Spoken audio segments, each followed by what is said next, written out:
The final stage, according to Sigmund Freud, of psychosexual human development theory is the genital stage.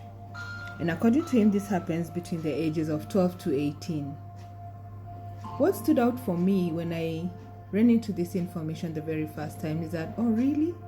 Altruism comes or should happen at this stage? I didn't have it.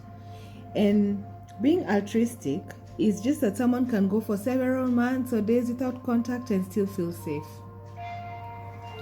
So maybe a brief introduction on this genital stage is that the child has become independent socially, emotionally, physically. They are okay. They could go for a camp, they could go for a trip, a seminar, and they won't need to call home every day, every 2 hours to check in. But if you yourself personally went through something at this stage, you will call as a mom. You will want to keep that connection. Hi baby, how are you? How is everything? Are you safe? Did you eat? Did you remember to brush your teeth? And I remember when I was on my healing journey, this was one of the anxiety points for me.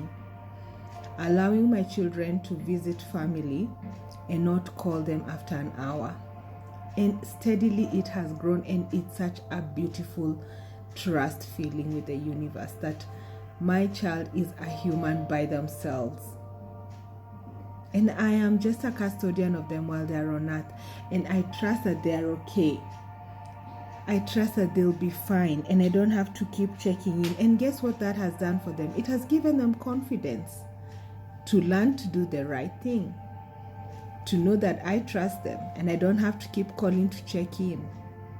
And as a mom, you might have gone through something at that stage that made you feel, if I ever have a kid, they will not be exposed to that.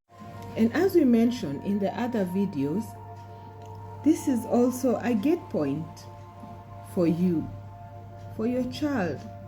So if anything happened to you at this stage, maybe this is a good time. If your child, if this was carried on to your child because you didn't know, or your child is yet to get there, why not let them have a good crossover? We'll talk about gates in my other videos. I think shortly we're going to have a whole booklet. But this is a gate point, and it's very important that you make peace with it. Make peace with whatever happened, because it already happened. And the beauty about trauma healing is that you don't need to really go back to the person and tell them, this, you did this to me, you did this to me. First, you start by forgiving yourself, because you might find that you are the one who is burdened by this. You are the one who is overwhelmed by this. The person is living their full life. They're manifesting while you're here weeping and mourning over that loss. So let's start with you. Again, I invite you to take a seat at this table and just pick from the buffet and find what suits you. I'll be glad to have served this out for you to come and enjoy. Always a pleasure.